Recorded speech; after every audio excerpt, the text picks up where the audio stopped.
Olá, está começando mais um Papo 20, o programa que acontece num ambiente repleto de arte e cultura da 20 Medical Offices. Aqui nós recebemos experts em saúde e bem-estar para conversar comigo, Marcos Moreira, médico apaixonado por reumatologia e agora host deste podcast. Hoje nós estamos recebendo a ilustre presença aqui da neurocirurgiã, doutora Ana Amélia Oliveira. Seja bem-vinda, doutora. Muito obrigada, gratidão pelo convite, por poder falar um pouco do meu trabalho e da minha história. Maravilha, tenho certeza que será um episódio muito interessante porque a neurocirurgia, as pessoas moram no imaginário das pessoas, né? Verdade, bem verdade. Maravilha. Já aproveito o ensejo da nossa introdução para lembrar a você de curtir e compartilhar este e os demais episódios do nosso podcast com quem você ama e gosta. Lembre-se, você é o nosso maior e principal parceiro. Lembro ainda que este e os outros episódios do nosso podcast são gravados no espaço da 20 Medical Offices, que é um cowork voltado para profissionais da área da saúde em São José dos Campos, no Vale do Paraíba, em São Paulo. Portanto, se você é profissional da saúde, seja médico, fisioterapeuta, nutricionista, enfim, profissional da área da saúde, está procurando um local para atender aqui em São José dos Campos, considere a 20 como uma possível parceira. Você vai ver que a nossa infraestrutura aqui é incomparável na região. Temos salas temáticas para psiquiatria, para psicologia, salas de procedimento com maca que sobe e desce, enfim, vale a pena a visita. Além de tudo, tanto você quanto os pacientes, seus pacientes terão um ambiente muito confortável de sala de espera e apoio de recepção em toda a equipe. Portanto, se você quiser seguir e acompanhar o trabalho da 20 Medical Offices no Instagram, você pode seguir pelo @20 Medical Offices. Lembro sempre que o 20 é de Leonardo da Vinci, ou seja, VINCI. Temos também o Instagram da nossa ilustre convidada, a doutora Ana Amélia, que é @AnaAméliaNeuro, @AnaAméliaNeuro, desculpa. E o meu, se quiser seguir, ficarei extremamente lisonjeado com isso, é @reumato.marcos.moreira. Seja bem-vinda, doutora, a nosso podcast. É uma honra recebê-la aqui. A gente estava conversando antes aqui, tenho certeza que o papo vai ser bem interessante, porque vai transcender aí as barreiras da medicina por si só. Correto? A gente tem um rito, a gente sempre dá uma lidinha num currículo breve das pessoas que aqui vêm e depois a gente inicia para entender um pouquinho a sua história. Beleza? Combinado. Então, doutora Ana Amélia Oliveira, ela é formada em Medicina pela Universidade Estadual do Pará, é neurocirurgiã pela Fundação Albert Sabin de Campinas e conta com mais de 25 anos de experiência no atendimento de pacientes com indicação para intervenção cirúrgica, seja por trauma ou indicação ambulatorial. Muito bom. Seja bem-vinda mais uma vez. Já é convencional, já é corriqueiro aqui, que a gente sempre quer aproximar os nossos convidados de quem está assistindo, que é o público em geral. Né? E sempre tem aquela coisa do tipo, ela é neurocirurgiã, meu Deus, toque Beethoven para ela, estenda o tapete vermelho. Mas a gente quer aproximar, tentar trazer a humanidade que existe em si, em você, né? E nos demais profissionais. Portanto, queria que você contasse um pouco da sua história, de onde você vem, até por onde surgiu o interesse por medicina. Conta pra gente. Fique à vontade. Vamos lá. Eu sou natural do Pará, né? Nasci em Belém. E eu me apaixonei pela medicina quando era muito pequena ainda. Eu sou de 1975, né? Então tem muita estrada aí, muita história para contar. Mas, então, lá pelos década de 80, era comum as famílias terem um médico de confiança. E aí, eu tinha um pediatra, minha família tinha um pediatra. Foi um evento que me marcou e que desencadeou minha vocação por medicina. Foi o apoio... A sensação, não sei te falar exatamente isso, mas a função de porto de segurança na fragilidade. Minha mãe, eu tenho um irmão menor, caçula, e ele teve adoentado, em Belém chove muito, minha mãe ficou bastante preocupada com meu irmão e saiu, foi debaixo de chuva, pegou um táxi, a referência era o Dr. Oswaldo. Foi lá no Dr. Oswaldo. Não era emergência, PS, não era qualquer um, era o Dr. Oswaldo. Uhum.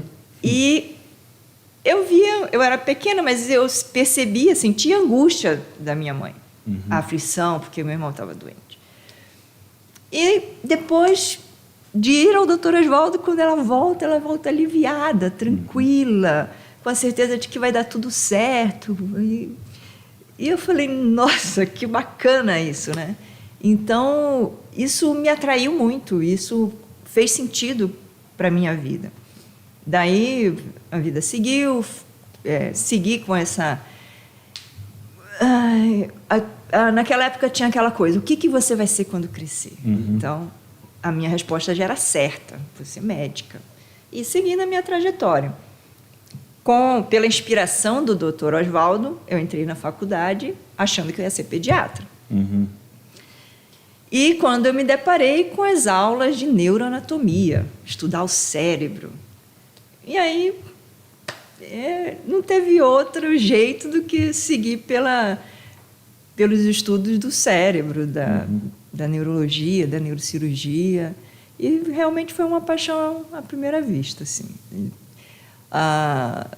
Terminei meu curso em Belém, me formei. Na época, não tinha residência de neurocirurgia. Eu tive que vir para grandes centros, como São Paulo, Rio de Janeiro, e acabei me fixando em São Paulo. Passei na residência de Campinas e mudei para Campinas e segui minha formação neurocirúrgica. Residência de neurocirurgia não é fácil, a gente tem que aprender a lidar com muitas situações difíceis, né? De sucessos e insucessos. É uma especialidade que trata e convive com patologias muito graves e muito debilitantes, né?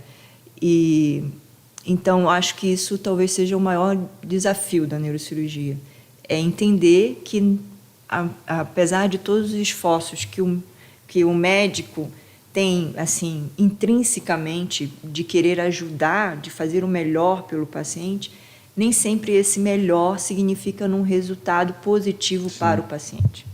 Você, muitas vezes, convive com um insucesso, né? Você tenta ao máximo ajudar aquela pessoa e nem sempre consegue, né? E foi isso, né? Consegui passar pela residência, aprender ou talvez encarar esse desafio e seguir a minha vida profissional. Quando eu fui mãe, eu optei por trabalhar só com plantões de emergência, porque, apesar de também ser uma rotina muito pesada, mas era um trabalho que me possibilitava ter horário de entrar, horário de sair, e eu pude me organizar para me dedicar, para ter tempo para me dedicar para minha família, para minhas filhas. Quando elas adquiriram uma certa idade, mais independentes, a minha filha mais velha tinha por volta de 8 anos, eu fui convidada por um amigo para sair de São Paulo e vir para São José. Essa migração para uma cidade com uma melhor qualidade de vida já era um desejo meu e do meu marido, e nós aceitamos a proposta. E aqui, em São José, eu comecei a trabalhar no Hospital SUS, no meu plantão, e conforme fui desenvolvendo o meu trabalho, depois de um ano e meio, eu fui convidada para participar de uma equipe de neurocirurgia que atende vários hospitais particulares aqui na cidade. E, graças a Deus, a coisa caminhou. Hoje a gente tem uma boa atuação aqui em São José dos Campos. Mas, ao mesmo tempo que a vida prosperou, no sentido de desenvolver tudo, de pôr em prática tudo aquilo que eu tinha vivido durante essa minha jornada, ainda existia sempre uma lacuna, porque diante dessa complexidade que é trabalhar com o cérebro, trabalhar com o órgão que faz o nosso organismo funcionar. Eu não posso dizer que é o órgão mais nobre, porque, na verdade, a gente não pode abdicar de nenhum órgão, de nenhuma função, porque a gente funciona como um todo. Mas a gente também não pode negar que o cérebro é o comandante, né? E vivendo nesses insucessos, vendo os pacientes ter uma capacidade de superação muito grande, porque muitas vezes eles são acometidos por patologias muito severas, como traumatismo craniano, tumor cerebral, patologias que deixam sequelas, limitações importantes, traumatismo de coluna. Então, limita muito o paciente. E, ao longo desses 25 anos, eu testemunho a capacidade do ser humano de superar essas limitações. Não que elas deixem de existir, elas continuam ali. Um paciente com um traumatismo na coluna, um acidente de carro, de moto, fica paraplégico. Ele não deixa de ser paraplégico, mas ele reescreve a história dele. E hoje em dia, graças a Deus, a medicina da reabilitação tem evoluído enormemente. Então, realmente é possível recomeçar a vida diante de uma limitação neurológica.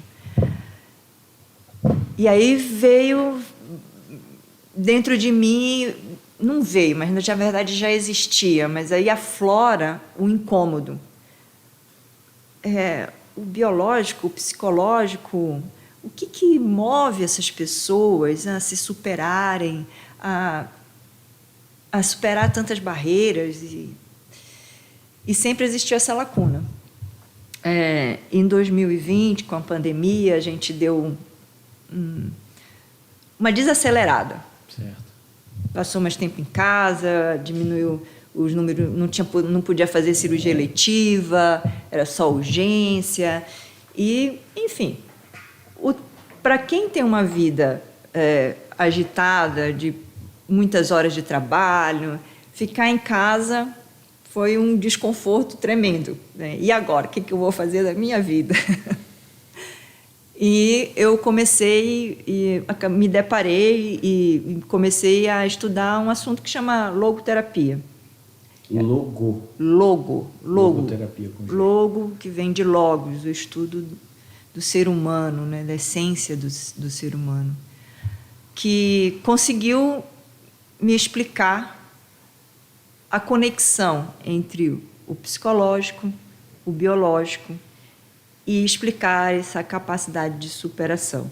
Porque essa linha, essa teoria é postulada por Viktor Frankl, que é um psicólogo, psiquiatra, neurocirurgião, neurologista, porque naquela época era uma especialidade só, né? Neurologia, psiquiatria e neurocirurgia.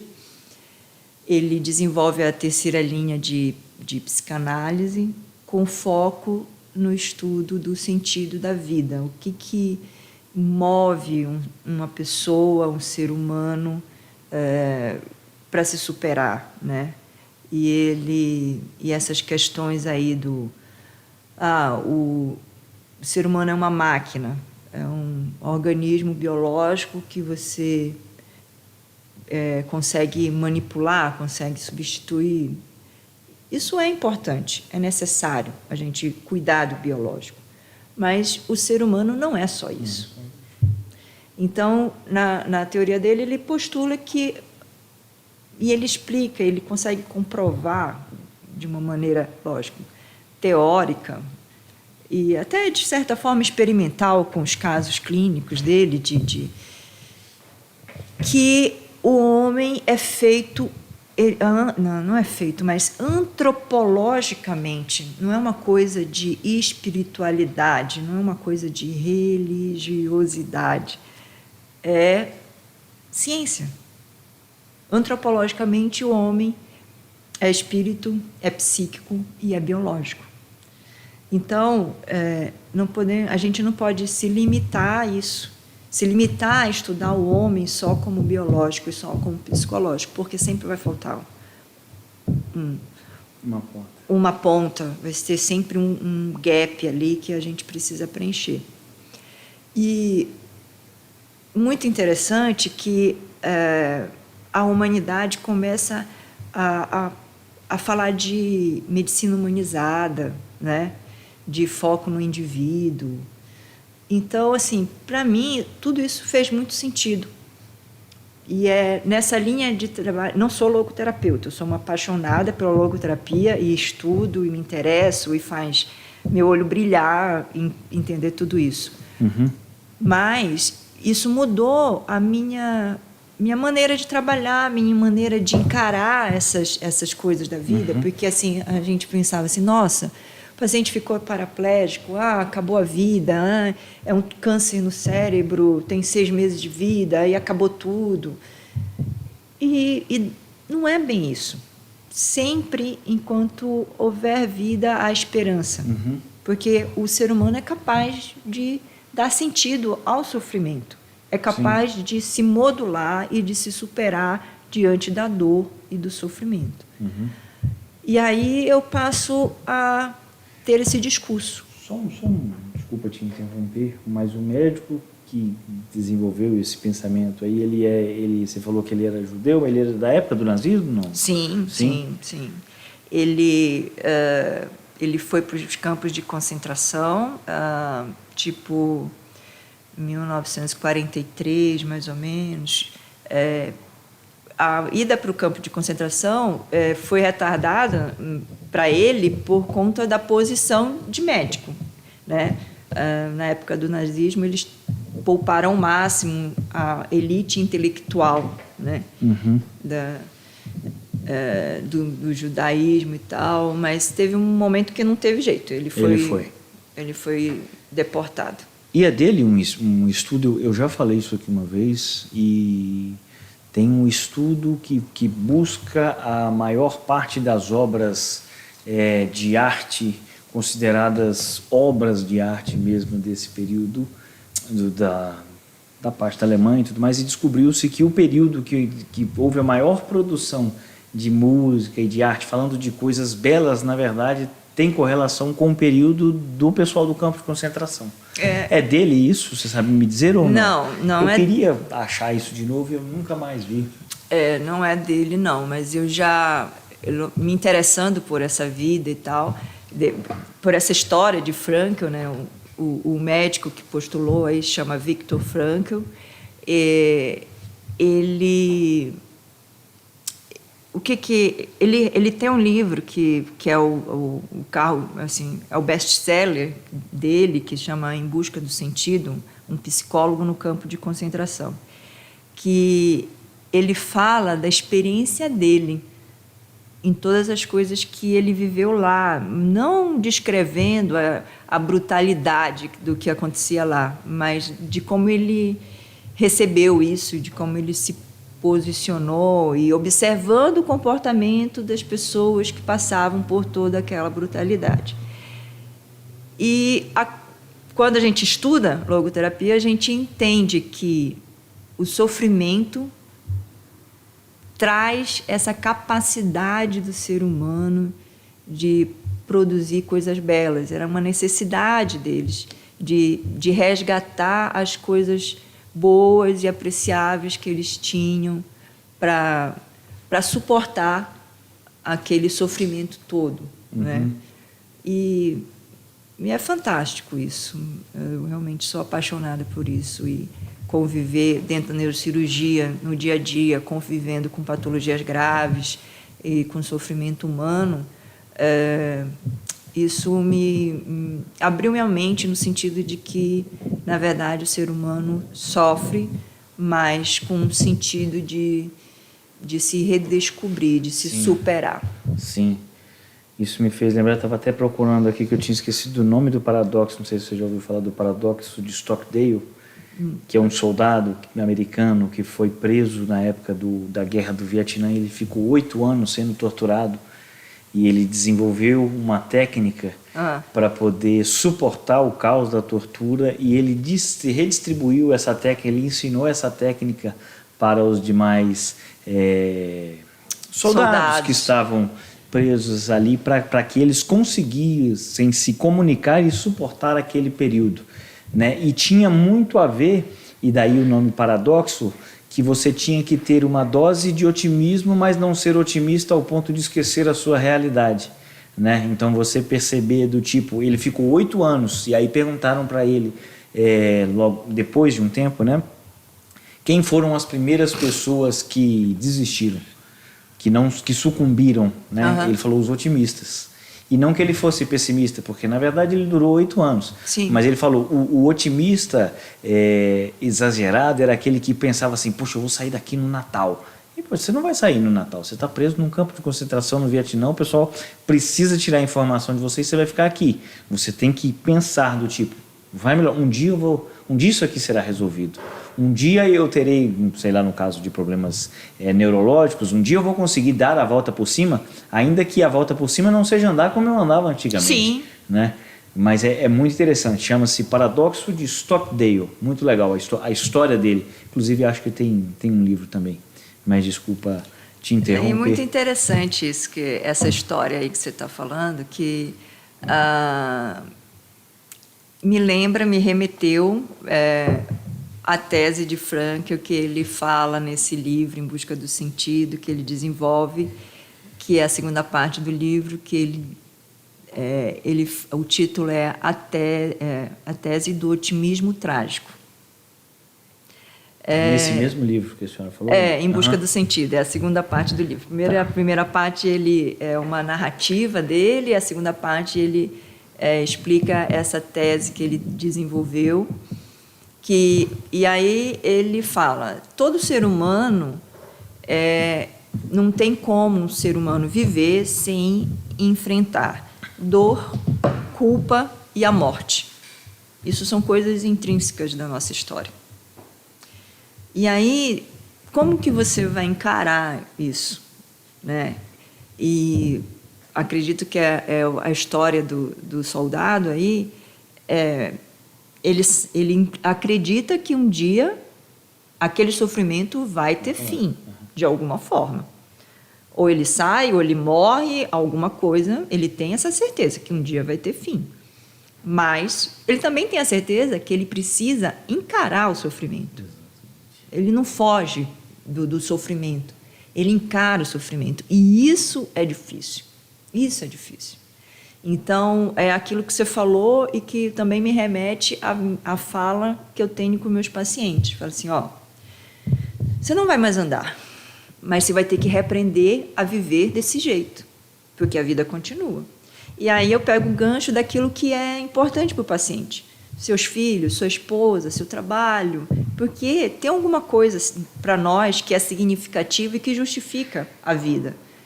Porque a vida não é fácil, a vida não é só flores.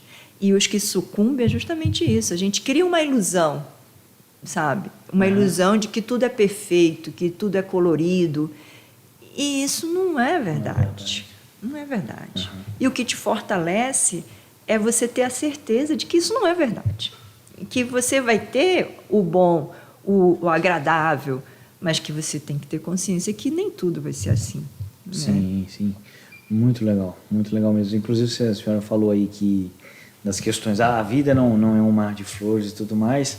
Se a gente pegar até a história do Siddhartha Gautama, que é o Buda, né, que ele foi privado, o pai dele resolveu privar ele de todas as agruras do mundo, deixar ele trancado ali, me corrija se eu estiver errado, mas que ele ficasse trancado ali, longe de toda a perspectiva do mal, né?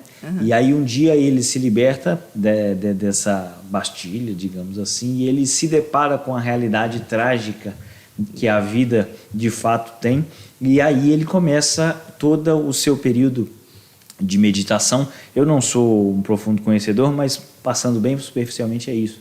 Ele começa o seu período de meditação e daí nasce o budismo. A história por trás do Siddhartha Gautama é essa, para a gente ver o impacto que tem até o indivíduo que foi privado completamente das agruras, o dia que ele percebeu o tamanho do problema, aí que ele foi mergulhado mesmo na essência da vida. Muito interessante, muito legal mesmo. E o nome do soldado, mais uma vez, é Stockdale, o Paradoxo de Stockdale. Não sei se é o nome dele ou do lugar que ele ficou preso, mas muito legal. Agora, uma coisa que me intriga na neurocirurgia é resultado.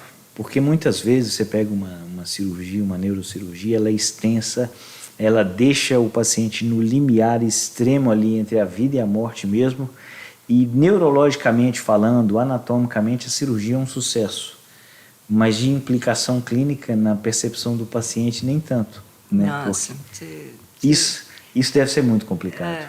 Você tocou num ponto assim crucial para nós, né, da neurocirurgia. Então, é exatamente isso. O que eu prezo, né, a conhecer o paciente. Eu costumo dizer para os pacientes que eu gosto de ouvir histórias. Uhum. E, em primeiro lugar, porque eu tive essa formação. Para você entender a doença, o que está acontecendo com o paciente, não basta o paciente te chegar com um exame e dizer assim, eu tenho hérnia de disco. Uhum. Mas o que vem por trás disso? Como se começou seus sintomas?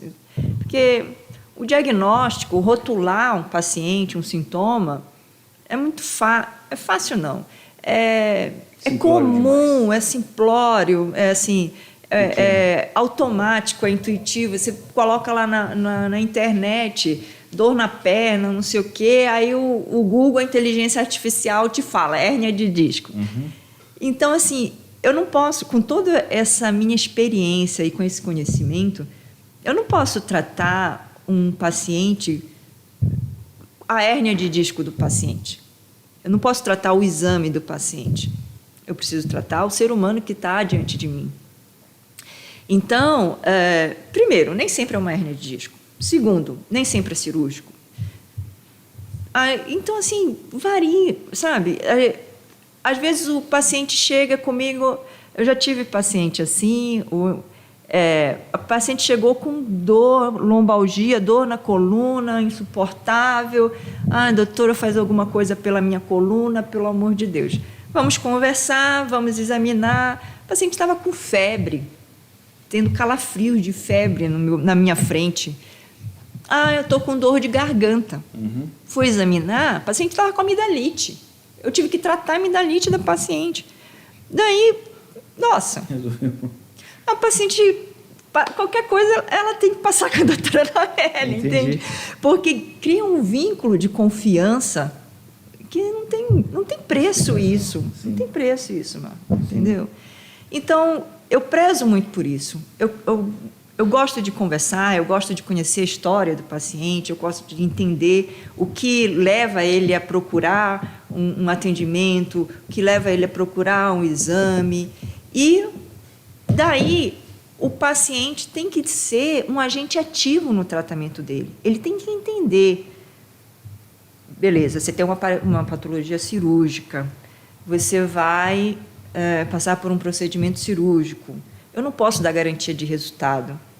Eu posso garantir que eu vou fazer o melhor para que tudo corra bem. Eu vou usar de todos os processos de segurança, todos os processos de protocolo. Eu preciso garantir que eu estou num hospital que ofereça isso para os meus pacientes, para que eu possa ter um resultado positivo. Eu não posso tratar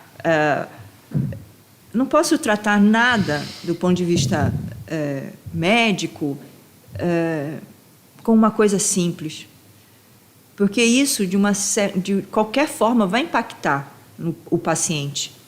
Então, eu preciso ter esse conhecimento integral e eu preciso que ele saiba. Eu falo para os meus pacientes, estamos juntos nesse barco. Uhum. Eu não posso garantir o resultado positivo, mas o que eu estou fazendo é objetivando, visando um bem maior. Uhum. Você vai passar por uma cirurgia, que é um trauma, que é uma agressão, você corta, você fura, tem pós-cirúrgico, que é complicado. Você no pós-operatório vai sentir dor, talvez maior do que a dor que você está sentindo agora, mas a gente está fazendo isso com um objetivo maior, para um benefício maior. Se esse benefício for menor do que a agressão que eu vou precisar fazer, não tem sentido nenhum. Não tem sentido nenhum.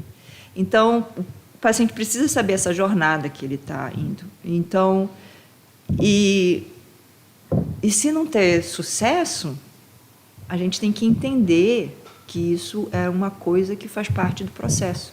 E a gente vai ter que encarar o sofrimento como uma realidade, entende?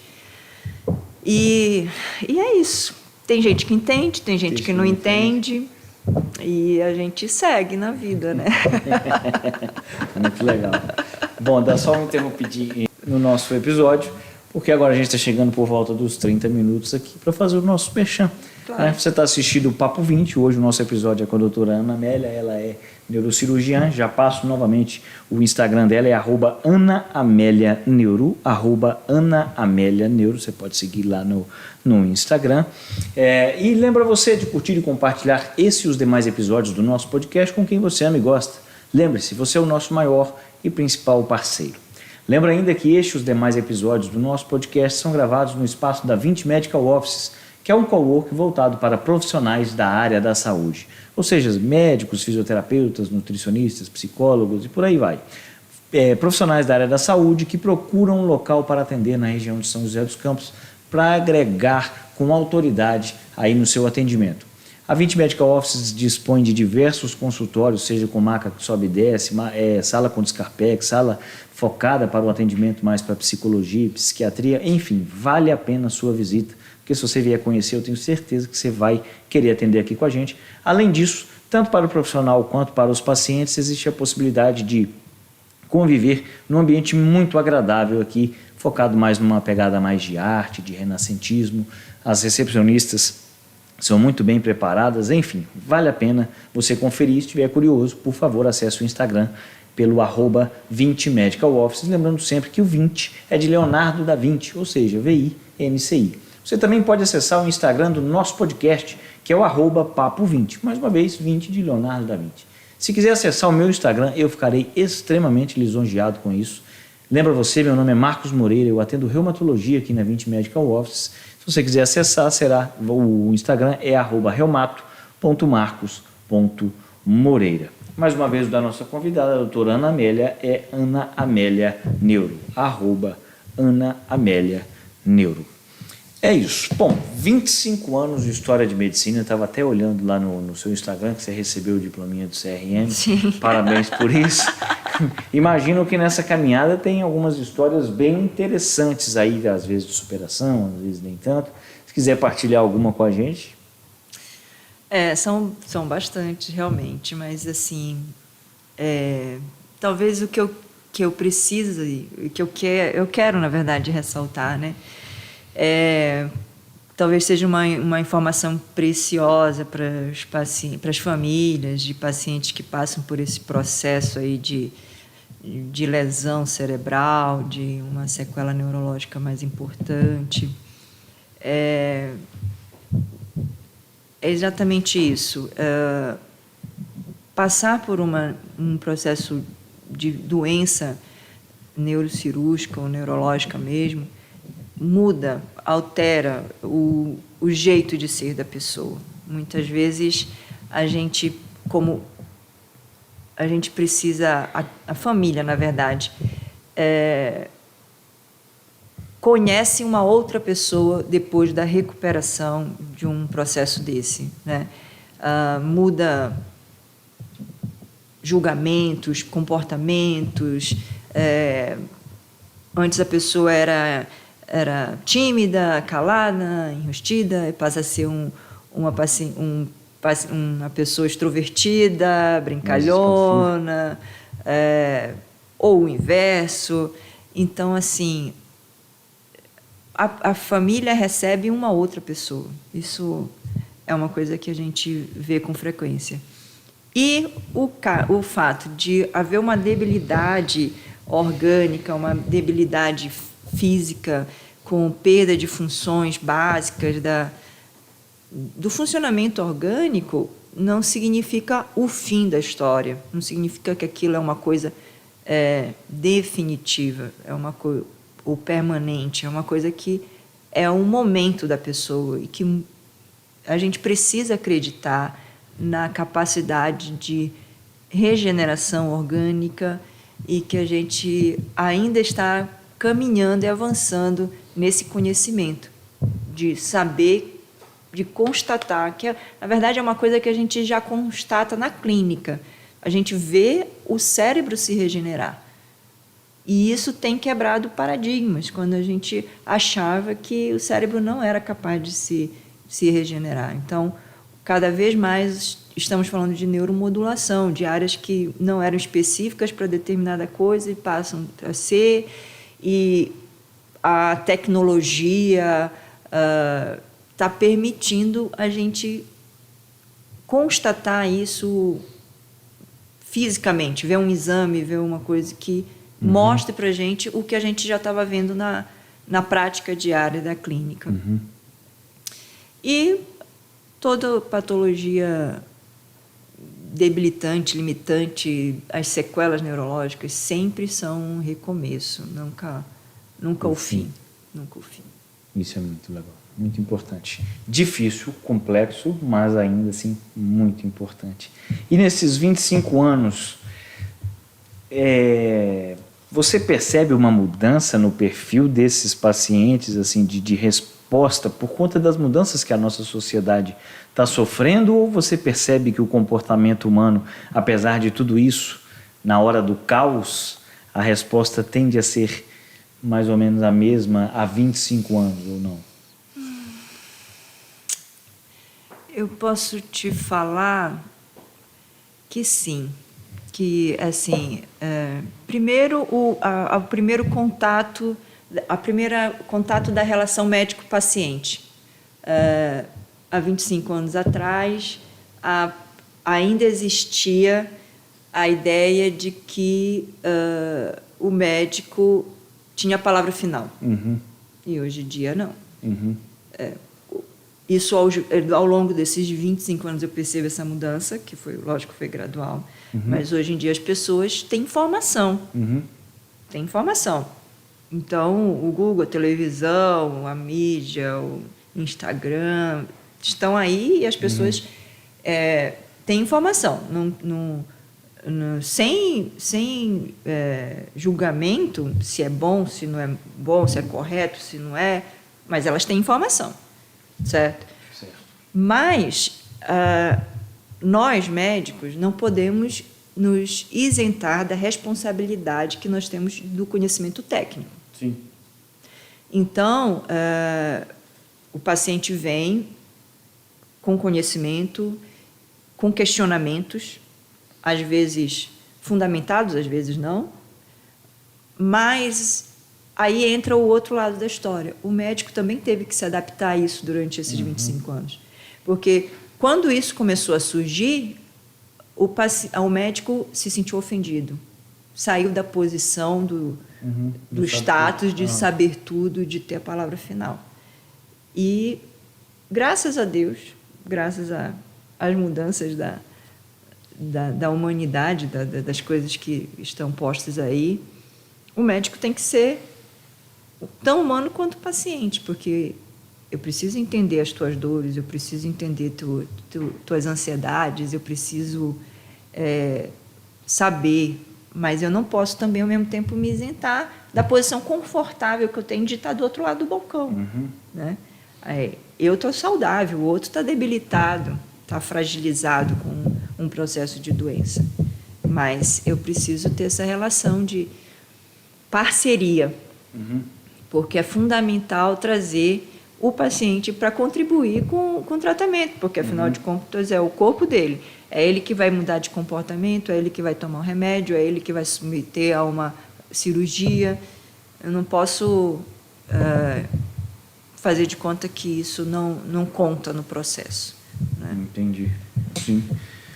Nas outras especialidades ambulatoriais, acho que isso é mais pujante na questão da mudança do comportamento, principalmente do paciente, porque não tem um impacto tão, digamos assim, caótico na vida dele. Né? Existe a necessidade de superação.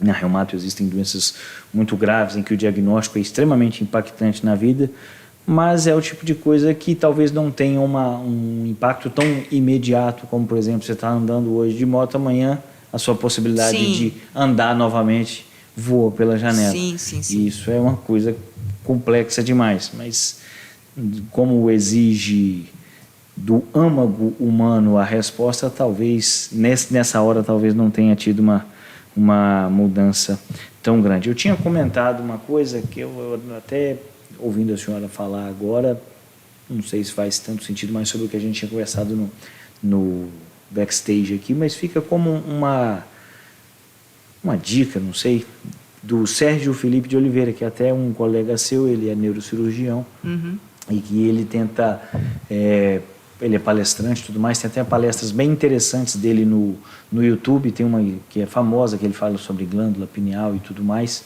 chama-se Sérgio Felipe de Oliveira. Ele teve uma experiência de quase morte, e a partir dessa experiência de quase morte, ele faz sempre um questionamento sobre essa divisão entre físico, entre o que a gente é, na verdade. É só carne? Não é, mas é espírito, é o quê? O que é que a gente é, na verdade? E ficam reflexões muito interessantes, então fica a dica. Eu acho que está sendo um episódio de muito... Eu estou saindo aqui com vontade de ler esse livro, que é Em Busca do Sentido, né? Isso. E acho que eu vou fomentando algumas pessoas para lerem sobre o paradoxo de Stockdale. Bom, e nesses 25 anos de medicina, como as coisas têm evoluído, vamos fazer aqui um exercício de futurologia, que a gente vê muito de noticiário e tudo mais, surgimento de tratamentos inovadores, talvez nem tão inovadores assim. Eu vi um tempo atrás um tipo de cirurgia que fazem com a calota craniana aberta, e o rapaz tocando violão e ele consegue tocar o violão a partir da manipulação. Sim. Isso é pensar o futuro demais, isso já é para agora, um exercício de futurologia para neurocirurgia, o que vem por aí, em teoria. Eu gosto muito de uma frase, uma música do Lulu Santos, eu nem sei se a composição é dele, mas a humanidade caminha em passos de formiga e sem vontade. Hoje menos, porque com a tecnologia as coisas aceleraram muito, né? Mas a cirurgia com o paciente acordado, que na verdade não é acordado, tem uma anestesia específica para isso, que a gente pode interagir com o paciente para preservar justamente a funcionalidade, tratar sem comprometer a funcionalidade do paciente. Já é uma realidade, já faz algum tempo, não é uma coisa, como tudo que se inicia na medicina. Não é fácil, é muito experimental, mas em grandes centros isso já é uma coisa mais frequente. E a tecnologia, a inteligência artificial, a robótica, tem vindo com uma força, uma contribuição muito grande, né? Dado aí a cirurgia robótica, que já está muito bem estabelecida em várias áreas da medicina, os implantes, né? Que já temos implantes para ouvido, para visão, controle do movimento, que é uma coisa muito bem estabelecida, colocar eletrodos para controlar e tratar a doença de Parkinson. Sim. Isso não é tão futurista, então? Não, isso é uma realidade atual. E é acessível para as pessoas que precisam e que têm indicação de fazer. Que mais que eu posso falar de avanços tecnológicos que a gente... A própria exame de imagem, né? Os exames funcionais, que é uma coisa muito conhecida, que é o PET scan, que você consegue detectar doenças baseada no funcionamento do organismo. A ressonância funcional, que você coloca o paciente no aparelho, interage com ele e você vê quais as áreas do cérebro que são ativadas. E por aí vai, né? A própria robótica com os amputados, né? E isso vai mais longe, com certeza, porque hoje já se tem próteses que fazem movimentos extremamente complexos, como os amputados de membro inferior, que não conseguiam, tinha uma prótese rígida que não conseguia manter a articulação do joelho, do tornozelo. E hoje já existe. Que você pode controlar a carga, a velocidade. Espessura pequenininha, né? Pegar uma folha de papel com uma prótese. Com a prótese já é possível. Então, assim, a tecnologia está aí para realmente revolucionar a medicina. Isso é fato, né? E acho que com essa evolução tecnológica é possível e até provável que haja um momento de velocidade, né, nas renovações, né? Com certeza, já tem isso, na verdade, né? Isso ainda tem muita coisa experimental, muita coisa para se desenvolver. Eu lembrei agora de um fato da neurocirurgia, né? Existe uma cirurgia específica para tratamento de algumas afecções no cérebro que você deixa o paciente sem uma parte do osso do crânio. Sim. Craniotomia descompressiva. Você tira uma parte do osso, o cérebro para possibilitar que o cérebro inche, né? E isso é definitivo. Isso existe, isso é rotina e isso é antigo. Eu lembro porque minha avó, desculpa te interromper, mas a minha avó, ela tinha um afundamento na área da testa, assim, ó, e pra gente que era neto era normal. Mas se você olhar pra trás hoje, as pessoas deviam olhar pra minha avó assim e falar, meu Deus do céu. Então, e aí hoje em dia já tem como corrigir isso. Você faz uma cirurgia, você coloca uma prótese e corrige essa falha. Então, assim, o paciente que precisa tirar a calota craniana, fica com aquela falha, ou tem um traumatismo craniano, múltiplas fraturas que você não consegue reconstruir o osso.